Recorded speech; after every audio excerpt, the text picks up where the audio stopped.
Hi నమస్తే welcome to my channel Vasumathi's vlogs. మా పాప పిల్స్బర్రీ కేక్ ఇన్స్టెంట్ మిక్స్ తెచ్చుకొని చేసింది. ఆమె కేక్ చేయటం కోసం చేయలేదు, కాకపోతే ఇది ఉంది కదా విప్డ్ క్రీమ్ను బైండింగ్ చేయటానికి, కేక్ మీద క్రీమ్ చేయటానికి ఇన్స్టాగ్రామ్లో దాంట్లో చూస్తూ ఉంటారు కదా, దానికోసం అని తెచ్చుకొని చేసింది. ఇది మధ్యలో ఎందుకు ఇట్లా ఏంటంటే మాది బేకింగ్ది కాదు, మైక్రోవేవ్ బేకింగ్ లేకుండా అనమాట. అంతకుముందు ఉండేది బేకింగ్ది. సో అందుకని ఆ మధ్యలో బేకింగ్ లేని మైక్రోవేవ్ లేదంటే మనకు 70% అవుతుంది. సో ఆ మధ్యలో కూడా టేస్ట్ బాగుంది. పిల్స్బర్రీది ఇన్స్టెంట్ది. ఇంకా మా పాప వాళ్ళ ఫ్రెండ్స్ ఇచ్చినారు కదా డార్క్ చాక్లెట్స్, చెప్పాను కదా షార్ట్ వీడియోస్లో, అది గ్రేట్ చేసి విప్డ్ క్రీమ్ను బీట్ చేసి షుగరు ఇదంతా వేసి క్రీమ్ చేయాలని చాలా ట్రై చేసింది పెద్ద పాప. పాపం 2 hours కష్టపడిన ఆ క్రీమ్ టైట్ అవ్వలేదు. నేను అన్నాను ఆన్లైన్ క్లాసెస్ తీసుకో అంటే బయట వీళ్ళు షార్ట్ వీడియోలలో చూసేసి ఇన్స్టాలో నేనన్నా ఊరికి అలా అంటే అలా అయిపోయిందని. చాలామంది ఫేక్ వీడియోలు చేస్తుంటారు, దాన్ని చూసి నమ్మకు. వ్లాగ్లో చూపిస్తుంటారు చూడు, చాలామంది కేక్ చేసి నేను చూస్తున్న వ్లాగ్లో అట్లాంటి వాళ్ళ వీడియోలలో చూసి నేర్చుకో. కావాలంటే ఈ 1 minute 2 minutes వీడియోలో మనకు అంటే వ్లాగ్ లేని వీడియోలను కొంచెం నమ్మడం కూడా కరెక్ట్గా ఉండదండి. దాంట్లో చూసినట్టు మనం చేస్తే కుదరవు చాలా మటుకు, అవునా కదా. అందుకని ఇంకా మా పాపకు చాలా ఇష్టం యాక్చువల్గా బేకింగ్ ఇవన్నీ కూడా.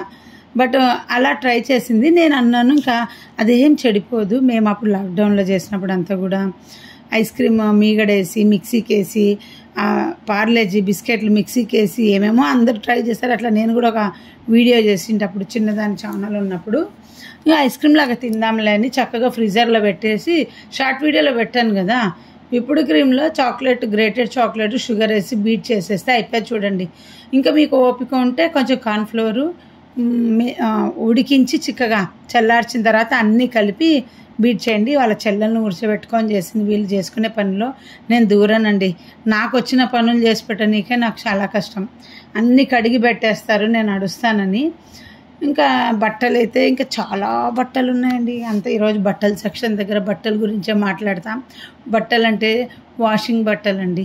ఎన్ని బట్టలు ఉంటాయండి. ఈ పైన ఈ థ్రెడ్ నిండిపోతుంది, ఆ స్టాండ్ నిండిపోతుంది, బయట ఆరేస్తే నిండిపోతాయి. ఎప్పుడంటే ఈ క్లీనింగ్ అంటే ఇప్పుడు ఇంకా మేము చాలా ఒక 3 months అయిపోయింది, 2 months అయిపోయింది కర్టన్లు అసలు వాష్ చేయట్లేదు, కుదరట్లే. అన్ని ప్లాన్ మాకు ఒంటి మీద బట్టల కంటే ఈ కార్పెట్స్, కర్టన్లు, సోఫా మీద కవర్స్, ఈ చిన్న పిల్లో కవర్స్ ఇవన్నీ పిండుడు ఉంటాయి. పిండడం ఆరేయడం. ఆ రోజు బయటికి వెళ్ళామన్నా కదా, ఆ ముందు రోజు అన్నీ ఇంకా మళ్ళీ మరుసటి కుదరదని ఇలా చేసేసాను. నేనైతే పెళ్ళైన కొత్తలో కాదు సారీ, పెళ్ళి ఫిక్స్ అయినాక కూడా నాకు బట్టలు ఆరేసుకునే ప్లేస్ ఉందా లేదా అని మా అమ్మ వాళ్ళని అడిగిన. విజయవాడలో ఇల్లు చూడటానికి అది వెళ్ళినప్పుడు బట్టలు ఆరేసుకోనికి మేమంతా గంజి చీరలు పెట్టుకుంటాం కదండి. సో మాకు బట్టలు ఆరేసుకోనికి కంఫర్ట్గా ఉండాలి. హైదరాబాద్లో కూడా నేను చాలా థ్రెడ్స్ కట్టుకొని చాలా కంఫర్ట్గా పెట్టుకునేదాన్ని. కానీ బెంగళూరుకి వచ్చాక 4 ఇండ్లు, ఒక ఇంట్లో చిన్నది ఇంత మటుకు ఉండేది కాంపౌండ్. అక్కడ ఇట్లాగే కష్టపడి 3 లైన్లు కట్టుకొని చేత్తోనే థ్రెడ్లు అంటే ఇప్పుడు అంటే ఇది కట్టుకున్నాను కానీ చాలా కష్టపడి థ్రెడ్లు కట్టుకొని బట్టలు ఆరేసుకునేదాన్ని. కిందికి ఆరేయకూడదని ఓనర్ అనేది అనమాట. వాళ్ళ ఇంటి మీదకి బట్టలు ఆరేయద్దు పొడువు కానీ గంజి పెట్టిన. ఇలా చాలా ఇబ్బంది పడతామండి బట్టలు కంఫర్ట్గా ఆరేసుకోనిక. లేకపోతే నేనైతే చక్కగా సెట్ చేసుకున్నాను. ఒకటి వాషింగ్ రూము, ఈ థ్రెడ్ల లైన్ బాగుంది చూడండి ఇంట్లో. ఏం పెద్ద ప్రైస్ కూడా లేదు. నేను ఎప్పుడండి 2 ఏళ్ళు అయింది ఇది కొని. చాలా యూజ్ అవుతుంది, ఏం విరగదు. కాకపోతే వెయిట్ వేసేటప్పుడు చూసి వేయాలి, left side right side balance వేసి పైపు బెండ్ అవ్వకుండా. దీని సిస్టమ్ ఎట్లుందంటే థ్రెడ్ పైపు లోపల నుండి వచ్చిందండి. నేను ఫస్ట్ డౌట్ పడినా, లోపల థ్రెడ్ ఉంటుంది అన్నమాట, బయటికి పైపు. సో బెండ్ అవ్వదు థ్రెడ్. అంగే మహా అయితే వాడి కొన్ని నెలల తర్వాత థ్రెడ్ కట్ అయిపోతుందేమో. కానీ ఇది మాత్రం ఈ మధ్య అందరు బాగా వేసుకుంటున్నారు. మేము దండాలు అనేవాళ్ళం పూర్వం. నాకు బట్టలు దండం మీద ఆరేయడం కూడా వచ్చు. మా అమ్మతో పాటు ముళ్ళు కట్ట ఉంటుంది కదా, దానికి ఇలా కుచ్చులు లాగేసి అమ్మ వాళ్ళ ఇంటి ఇట్లా పైకి దండం ఉండేది. అప్పట్లో అందరు దండాలే కదా, 4 లైన్లు అట్లా ఉండేవి. వర్షం పడితే ఇంకా మేము పైకి దండం మీద మా అమ్మ చేస్తూ ఉంటే చూసి నాకు బాగా వస్తుందండి దండం మీద ఆరేయడం. చాలా బాగుంటుంది. నాకు చీరలు ఆరేస్తా, పెట్టుకోట్స్ అన్ని దండం మీద అమ్మ చేసినట్టే ముళ్ళు కట్టెతో చేసేదాన్ని. సో ఇంకా ఇప్పుడు ఈ సిస్టమ్ ఉంది. ఇంకా మేము నాగుల చవితి చేయలేదండి, అన్ని బట్టలు పిండుకుంటున్నాం అనమాట.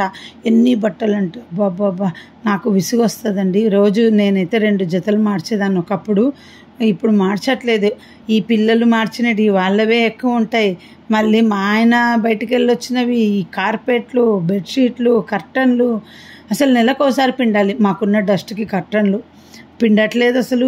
అందుకే మా పాప అన్నది ఇంకెట్లా నాగుల చవితి కదమ్మా, అన్ని కర్టన్లు బెడ్షీట్లు అన్నీ పిండేసేయి. ఇంకా మేము ఇంకా చేసుకోలేదు పండగ, నెక్స్ట్ సండే చేసుకోవాలనుకుంటున్నాం. ఇంకా నాగమయ్యది అయితే ఆ రోజే చేయాలని రూల్ లేదు కదా. మా ఇంట్లో అందరి పనులు అయిపోయేసరికి మేము నిష్టగా చేసేది ఇది ఒకటే, బాగా అంటే భక్తితో అన్నీ చేస్తాము, కానీ భయంతో చేసే పండగ అయితే ఇదే. ఇంకా ఉపవాసం ఉంటాం కదా అందరం. మా ఆయన అయితే ఇంకా వాడిన బెడ్షీట్లు ఏం అందుకే అన్నీ పిండి లోపల పెట్టేశాను.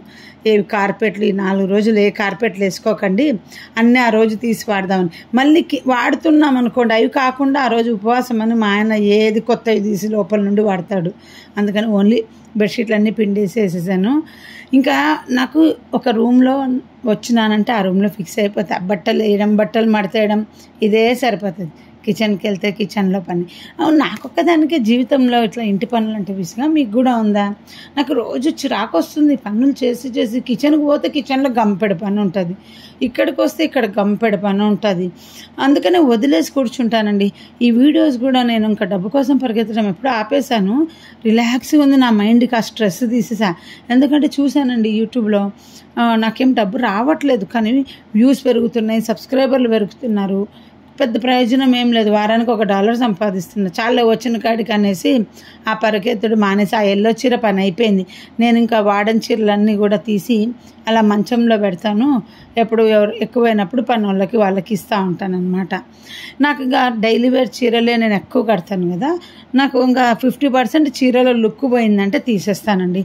డ్రెస్సులు కానీ ఏవైనా ఇప్పుడు వేసుకున్న ఆ టాప్ కూడా ఇంకా తీసేయాలనిపిస్తుంది, కానీ బాగుందని అట్లే కష్టపడి అది ఇంకొక ఫీల్ వచ్చేస్తుందండి, ఎందుకో తెలీదు. మా ఇంట్లో వాళ్ళు ఎవరెట్లా వాడినా కానీ నేను పట్టించుకోను. నాయి మాత్రం నాకు బోర్ కొట్టిందంటే తీసేస్తా. నేను తృప్తిగా వాడే బట్టలు రోజు బట్టలు అండి, పార్టీ వేర్లు నాకేమీ యూజ్ అవ్వవు. అందుకనే కొద్ది రోజులు నేను ఇంకా మళ్ళీ దాచిపెట్టేది ఏముండదండి, కొద్ది రోజులు వాడడం తీసేయడం. ఇవన్నీ వాషింగ్ మిషన్ ఉన్నాయని చూపిస్తున్నా చూడండి.